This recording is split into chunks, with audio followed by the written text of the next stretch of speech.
Assalamualaikum Ibu, gimana kabarnya? Waalaikumsalam, Bapak. Alhamdulillah, sehat baik. Oke, sekarang kan kita ketemu lagi ya di penanganan individu yang ke-6 di sini ya. Nah, nanti di sini kita akan berdiskusi tentang proses apa yang udah berjalan sama sebulan yang lalu, terus tentang proses pengambilan keputusan itu seperti apa, terus nanti kita berbicara tentang program atau perubahan dalam pembelajaran. Nanti kita diskusikan, terus nanti kita mendiskusikan tentang pengembangan aset.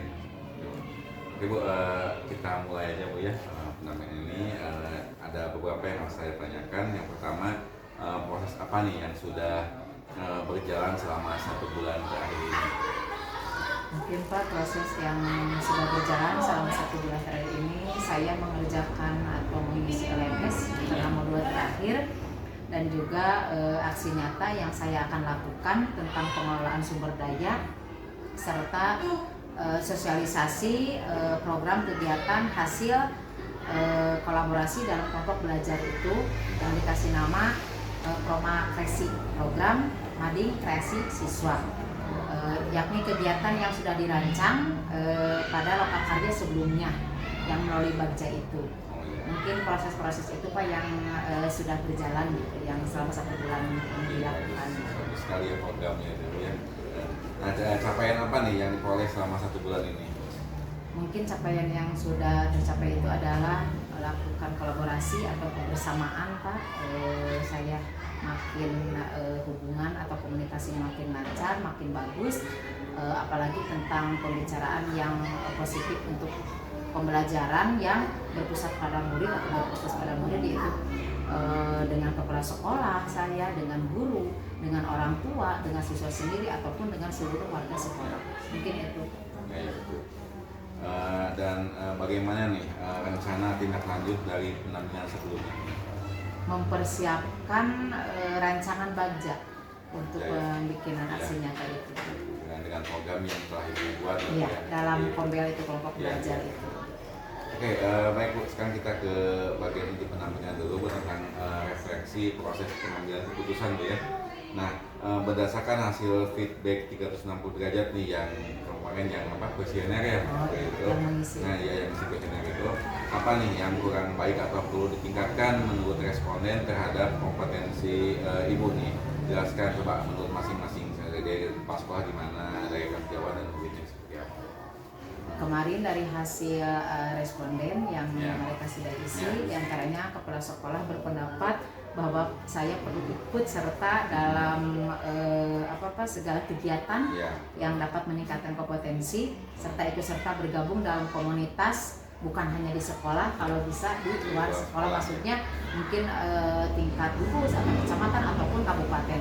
Kenapa saya kurang? Karena mungkin belum ada kesempatan, bukan saya tidak mau gitu ya Pak ya, karena kesempatan gitu. Yang guru, misalkan yang guru berpendapat kembangkan jiwa kepemimpinan yang ada di dalam diri. Kenapa? Karena itu mungkin perlu buat masa depan saya, kepemimpinan dalam belajar, kepemimpinan juga dalam memanage sekolah. Mungkin suatu saat saya dinasibkan sebagai seorang pemimpin, otomatis saya harus bisa semaksimal mungkin dan berkarakter seorang kepemimpinan itu harus bagaimana. Kalau murid Pak perlu mengajak orang lain di luar sekolah, itu dijadikan sebagai narasumber untuk kegiatan belajar. Kenapa? Karena saya belum Pak, karena belum ada yang tepat ataupun disesuaikan dengan kurikulum yang ada. Ini kira-kira apa ya? Atau siapa yang akan dijadikan narasumber itu belum saya laksanakan. Ya mungkin itu Pak. Kalau untuk rekan Jawa, gimana? Sama itu berpendapat tentang kepemimpinan saya, tolong ditingkatkan dalam memanage pembelajaran. Nah ini rencana ini Ibu nih kedepannya nih untuk dilakukan mengenai kompetensi guru penggerak yang Ibu miliki nih. Menjaga komitmen diri Pak, dan selalu bersemangat. Dalam mungkin kan saya di sini ada beban juga, bebannya tapi positif ya Pak ya, otomatis kan saya sudah menyandang guru penggerak, otomatis harus menggerakkan ya segala sesuatu yang ada yang menuju baik ya Pak ya, harus bisa menggerakkan hayu-hayu memberi semangat ke yang lain, memberikan energi positif untuk ke arah yang lebih baik. Mungkin itu Pak. Jadi saya harus komitmen gitu. Komitmen ya untuk menjadi lebih baik. Iya gitu Pak. Oke. Nih siapa saja nih yang akan Ibu libatkan ya untuk meningkatkan kompetensi guru penggerak yang Ibu miliki? Seluruh warga sekolah, di antaranya kepala sekolah, guru, murid, orang tua, komite, pokoknya seluruh yang terlibat yang ada di sekolah gitu Pak. Yang menjadi proses kegiatan proses belajar mengajar itu akan lebih baik itu ada kolaborasi dari semua pihak. Betul. Jadi meningkatkan kompetensi Ibu ya sebagai guru penggerak ini harus melibatkan Tidak bisa saya bekerja sendiri gitu. Harus melibatkan semua warga sekolah Bu ya. Iya. Oke, terima kasih Bu. Sekarang kita ke ini Bu, ke perubahan dalam pembelajaran Bu. Kita merefleksi perubahan dalam pembelajaran yang sudah diterapkan selama 6 bulan selama Ibu mengikuti program ini Bu ya. Jadi perubahan ini Bu. Setelah Bapak Ibu setelah Ibu nih menjalani 6 bulan pendidikan sebagai guru penggerak ini nih, perubahan apa nih yang Ibu rasakan yang berkaitan dengan kompetensi Ibu sebagai guru? Yang saya sudah rasakan setelah saya proses guru penggerak ini, mengikuti proses kegiatan guru penggerak ini, saya jadi lebih fokus kepada peserta didik sesuai dengan filosofi Ki Hajar Dewantara, yaitu yang menuntun itu ya Pak ya. Terus juga kolaborasi itu yang bagaimana yang baik itu kan sudah diajarkan di CGP ini. Alhamdulillah ada banyak perubahan, bukan ada lagi banyak perubahan, yang lain pun jadi ikut tergerak. Saya bisa berbagi ilmu dengan yang lain pun sama, mungkin itu Pak. Jadi ada lebih fokus bagaimana nih peserta didik mau dibawa kemana. Jadi saya intinya saya harus mempunyai tujuan yang jelas. Jadi bukan hanya mengajar, jadi ada titik temunya. Apalagi saya dari kelas 6 mau jadi apa ini anak gitu kan. Mungkin itu. Jadi saya udah ketemu ini kuncinya. Iya, tapi udah tahu kuncinya, udah ada bisa lebih fokus. Mungkin ya. Oke nih, berdasarkan yang Ibu alami nih ya tadi nih, perubahan apa saja yang terjadi pada diri murid Ibu setelah Ibu menjalani program 6 bulan ini? Murid sekarang jadi lebih semangat. Lebih semangat ya. Lebih semangatnya gimana nih? Jadi yang saya pernah dulu itu bercerita anak yang tidak sekolah atau tidak rajin sekolahnya, alhamdulillah Pak. Kenapa? Karena tiap hari saya harus mengeluarkan atau menemukan ide-ide baru atau gagasan baru, pembelajaran yang menarik itu bagi anak itu bagaimana. Otomatis kadang-kadang di kelas, kadang-kadang saya di luar gitu, atau di luar sekolah juga kebetulan ada lapang gitu ya, yang di kebun karet itu Pak. Otomatis anak itu jadi tiap hari itu, si ibu mau belajar apa ya sekarang gitu. Jadi otomatis saya kan harus mengeluarkan banyak ide-ide. Nah itu dia semangat, terus kreatif, yang tadinya diam juga jadi dia kreatif, aktif, kemandirian. Saya mulai sedikit-sedikit merubah kebiasaan anak yang diam itu bukan hanya didiamkan, tapi dirangkul supaya dia bisa berbicara dan aktif dalam pembelajaran. Jadi anak lebih bersemangat. Ya, alhamdulillah. Nih, apa saja nih hal yang membuat perjalanan 6 bulan ini cukup memuaskan nih buat Ibu nih? Ya. Pendidikan yang CGP ini. Alhamdulillah saya jadi banyak teman Pak, bukan hanya di dalam Kecamatan Cikalometan aja, tetapi di luar Kecamatan Cikalometan. Alhamdulillah jadi banyak teman silaturahmi. Alhamdulillah juga ketemu Bapak pengajar praktik yang sangat baik dan luar biasa membimbing saya. Banyak cerita-cerita yang positif bagi saya dari diri Bapak dan pengalaman Bapak juga. Terus fasilitator juga sama, alhamdulillah yang baik dan bijaksana, yang pintar juga, yang memberikan banyak ilmu kepada saya. Mungkin itu. Berarti sangat banyak sekali manfaatnya Ibu ya. Jadi, banyak. Ya selain saling dia bisa berbagi dengan yang lainnya, gitu ya, seperti itu ya. Oke baik Bu. Nah ini Bu, bagaimana nih yang membuat perjalanan kamu cukup yang menantangnya gimana Bu? Pada saat kolaborasi dan elaborasi Pak. Oh gitu ya. Iya, kadang-kadang kan pemahaman saya terbatas Pak. Otomatis kan di sana dituntut untuk memberikan pertanyaan yang berbobot, tanggapan yang berbobot gitu Pak. Itu mungkin yang menantang. Terus ada lagi tugas-tugas dalam LMS. Kadang-kadang saya belum paham ini bagaimana gitu. Terus ada lagi selain ruang kolaborasi mengerjakan LMS dan juga aksi nyata. Dalam mengerjakan aksi nyata pun menantang gitu kan. Kenapa? Karena hal baru. Ini bagaimana nih gitu kan, meskipun hanya dokumentasi atau otomatis kan harus ada tindak lanjutnya, refleksinya itu bagaimana, harus ada disebut aksi nyata itu, jangan hanya dokumentasi aja. Apa yang saya sudah berikan, apa yang akan saya berikan mungkin itu. Tantangannya berarti tidak mudah tapi bisa dilalui ya. Alhamdulillah. Oke Bu, sekarang kita membicarakan tentang penilaian pemetaan aset Bu ya, tentang pemetaan aset nih. Sekarang kita sekilas bahwa ini dari asetnya itu siapa saja nih aktor yang terlibat saat proses pemetaan aset Bu? Seluruh warga sekolah, yaitu kepala sekolah, rekan sejawat, murid, orang tua, dan serta komite. Pokoknya seluruh yang ada di sekolah itu saya libatkan dalam aset atau pemberdayaan pengelolaan sumber daya sekolah ini. Bagaimana nih proses Ibu dalam menemukan atau mengidentifikasi sumber daya yang ada di sekolah ini? Terlebih dahulu saya mungkin memetakan sumber daya yang sekolah. Kenapa? Karena pemanfaatannya supaya tersalurkan dengan baik. Ini untuk apa pelajarannya? Jadi otomatis kan ada diskusi itu untuk memetakan salah satu atau dari sekian jenis aset yang ada di sekolah ini supaya lebih tepat guna. Jadi pemanfaatannya lebih tepat guna, jangan asal-asalan gitu. Apa diskusi nggak ada hasil gitu. Mungkin di pemetaan dulu. Pemetaan dulu seperti itu. Ya. Nah, apa saja nih kendala dan tantangan yang Ibu hadapi saat melakukan identifikasi sumber daya sekolah dan bagaimana Ibu mengatasinya? Waktu mengajak berdiskusi. Kalau kepala sekolah oke, karena dia seorang pemimpin dan juga paling paham. Kedua, guru juga sama.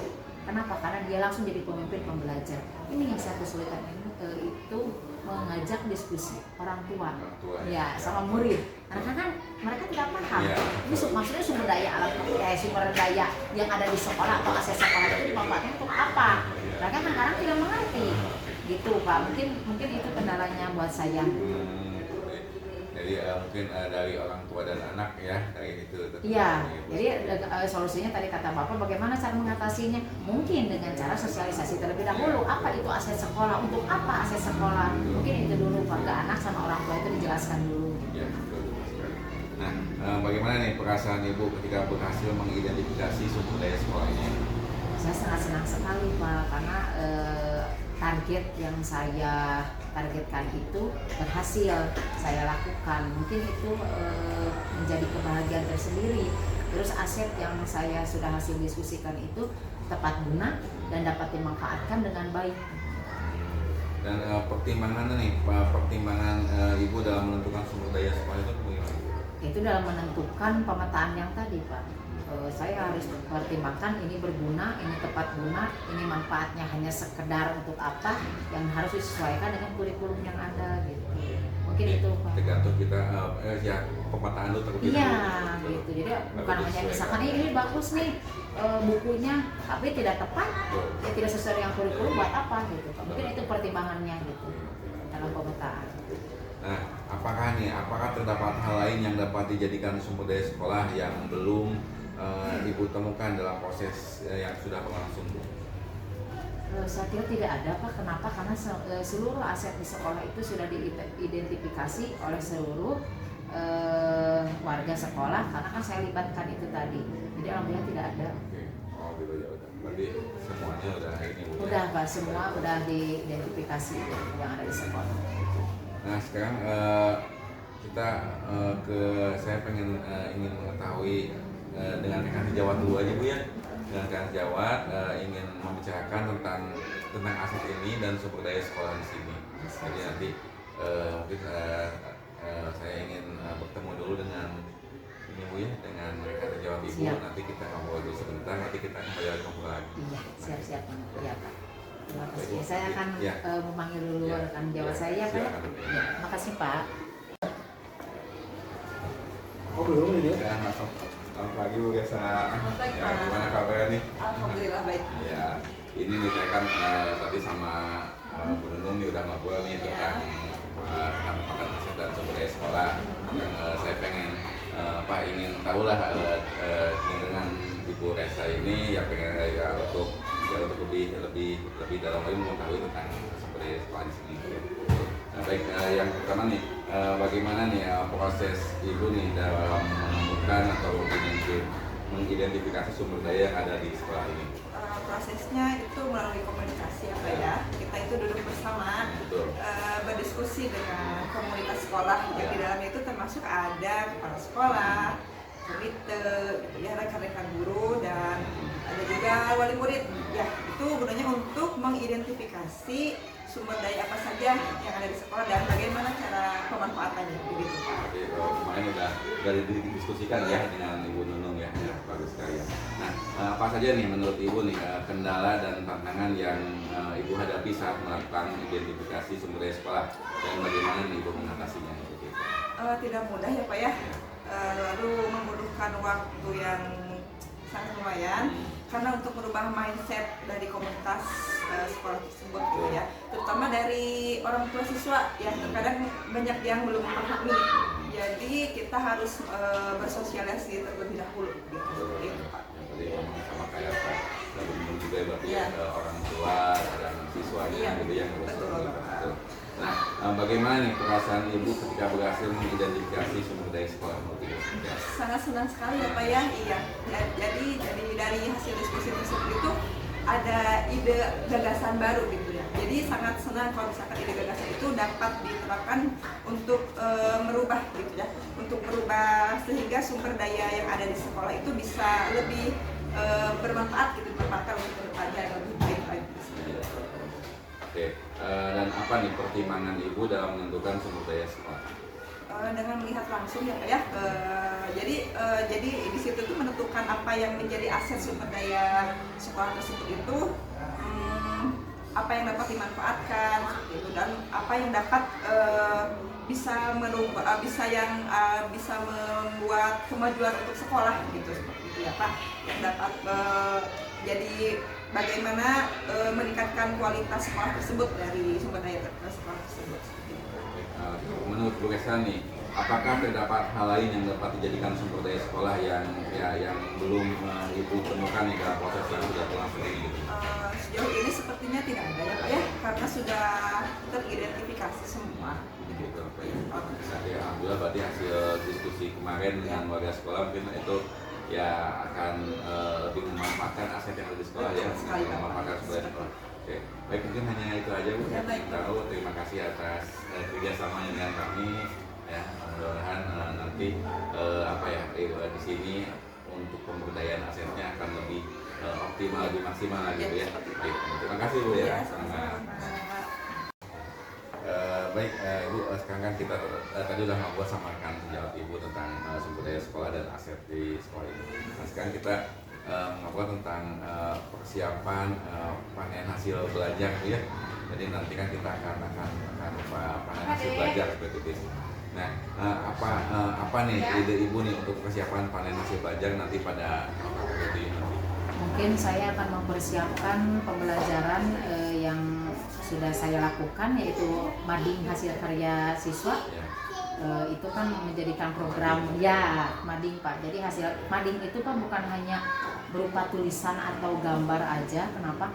Itu kan ungkapan perasaan siswa. Bisa puisi, bisa pidato, ataupun biantara yang bahasa Sunda, ataupun surat. Maksudnya surat cinta kepada ibu, cinta apalagi sekarang bulan Ramadannya, kepada Nabi Muhammad, ataupun rasa sayang kepada guru, itu bisa diungkapkan lewat mading. Mereka bisa mengungkapkan apapun. Terus bisa melipat, itu bisa jadi mading juga Pak. Jadi mading itu bukan hanya tulisan atau apa, bukan. Jadi melipat origami pun bisa. Misalkan anak yang misalkan senangnya melipat gambar itu bisa jadi kertas warna, bisa ditempel. Mungkin itu. Dan seluruh dokumentasi yang sudah saya dapatkan dari pendidikan guru penggerak mungkin yang akan dipersiapkan untuk panen karya itu nanti. Tapi itu yang mungkin itu yang akan Ibu pamerkan ya pada Iya. saat panen hasil belajar. Iya. Ya nanti berarti tinggal dipersiapkan sesuai dengan momen yang tadi mading itu ya, Iya. sesuai dengan program yang Ibu buat di sekolah Iya. ini Bu ya. Iya. Ya, iya. Baik Bu, itu sekilas mungkin tentang persiapan panen hasil belajar. Nanti kita ketemu lagi ya di lokal nanti kita ketemu Bu ya. Nanti pokoknya nanti kita bisa Ibu bisa memanfaatkan sumber daya sekolah yang ada di sekolah ini gitu ya, dan ya sangat baik sekali program-program yang Ibu buat sudah sangat baik dan disesuaikan dengan budget seperti itu ya. Iya. Jadi Ibu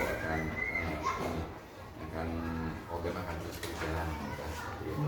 Dan Ibu akan dan Ibu selalu bersemangat ya sebagai guru penggerak. Amin. Nanti Ibu akan bisa berbagi dengan guru yang lain. Insya Allah.